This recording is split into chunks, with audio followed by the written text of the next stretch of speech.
Good morning, ADDNs. Good morning, people. It is Monday morning. How is everybody doing? Thank you for coming to my channel. Please like and subscribe. Go ahead and hit the button if you don't mind, please. So, it's come to my attention that there is really no such thing as the recovery community.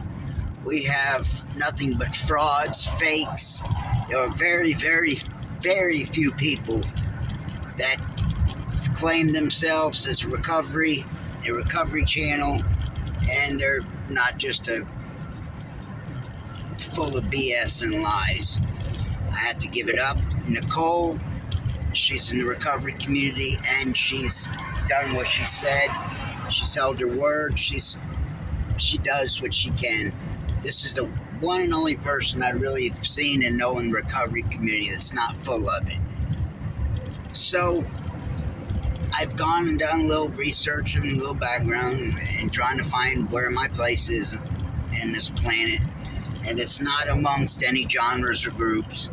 We got people like Jessica Kent, complete liar, claim they're recovery and they're in the recovery community, and they're full of crap. Liars, cheaters, and still do heavy drugs, hard drugs. I mean, why even go through all that to say, hi, I'm such and such, I'm fake as hell, and I'm in the recovery community? Bull crap. That's offensive to those of us that are in the recovery community and have actually done something about it. Okay? Not pat myself on the back, but one thing I can say for myself is since I came on here and said that I would be a mental health advocate and be in recovery, I'm in recovery. I haven't done any hard drugs in over 3 years, so I've held my word. I stand on and back up what I stand on. So it irks me to no end. I get on these, I look and I see people, and then I look at their videos and they're into law introduction and all that, and they're just full of crap. Jessica Kent being one of them. I don't know why. I've seen a bunch of her lately, and I don't want to. And she disgusts me. She disgusts me to no end. She turns out being a cheater and a liar and still does drugs. I mean, it's disgusting. So, distance yourself. Don't call yourself recovery community. Call yourself whatever. Open and honest. At least people will respect you for who and what you are. Pretend and claim something else. So by pretending and claiming, you're now making people like me who really are in recovery and are really trying to do something about it, you give us a bad name. So it pisses me off to no end. See people like Jessica Kent talk about, I'm recovering in the recovery community. Bullshit. You're a piece of crap, okay?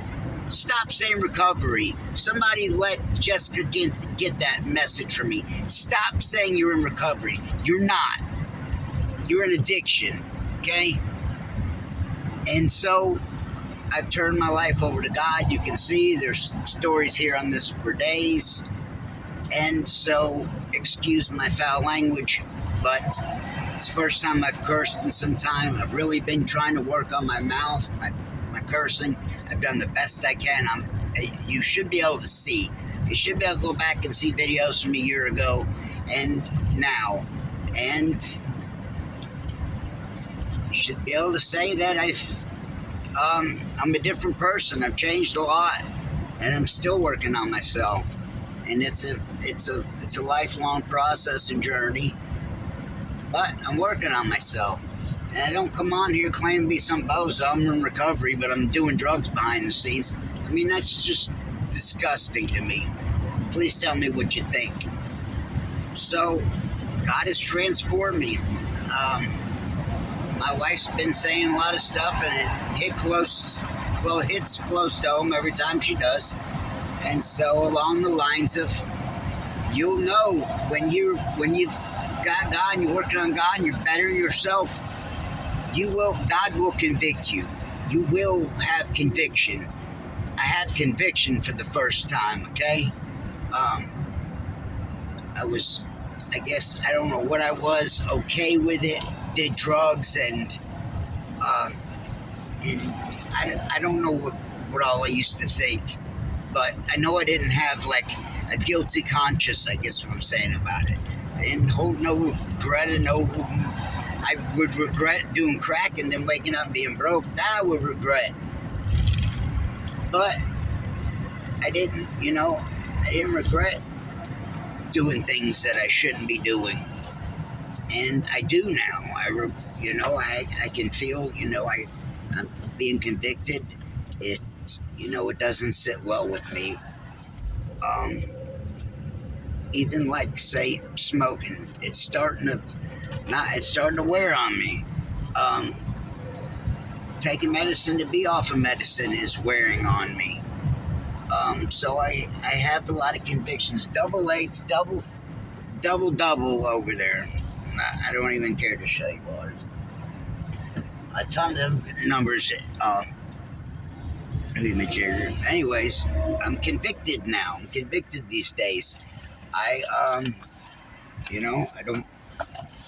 There's no way at this day and time, even if, say, my wife wasn't around or whatever, there's no way this day and time would I ever stick a needle in my arm.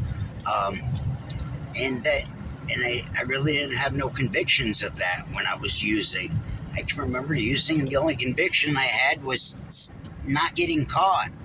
I got caught shooting up in a bathroom one time. It was humiliating. Sitting there shooting up, guy opens the bathroom stall and he's staring at me. And I say, "Excuse me, there's no lock on the bathroom door." And this is how impatient I was.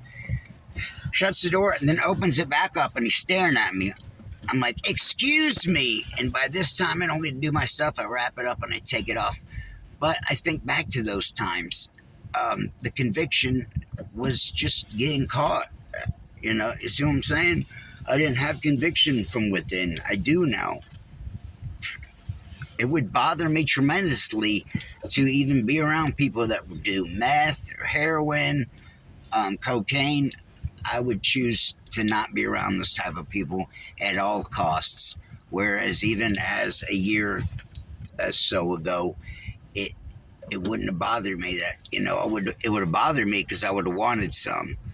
But I feel like I'm changing, my desires, my wants, the company I keep, words, videos, movies.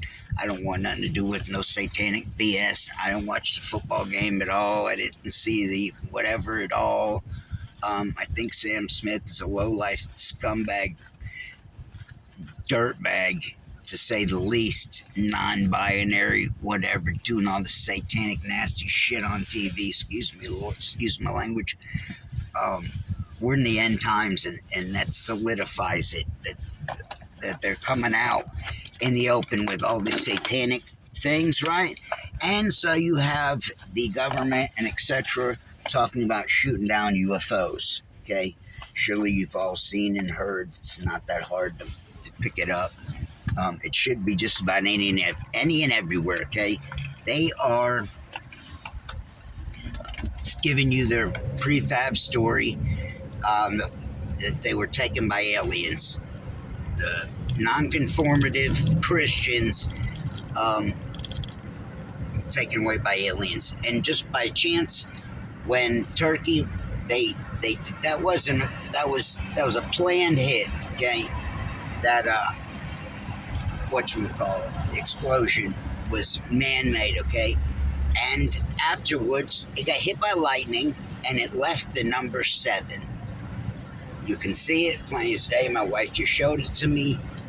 So God struck it and left number 7. You can see it. There's a lot of miraculous things that have been happening all over the globe.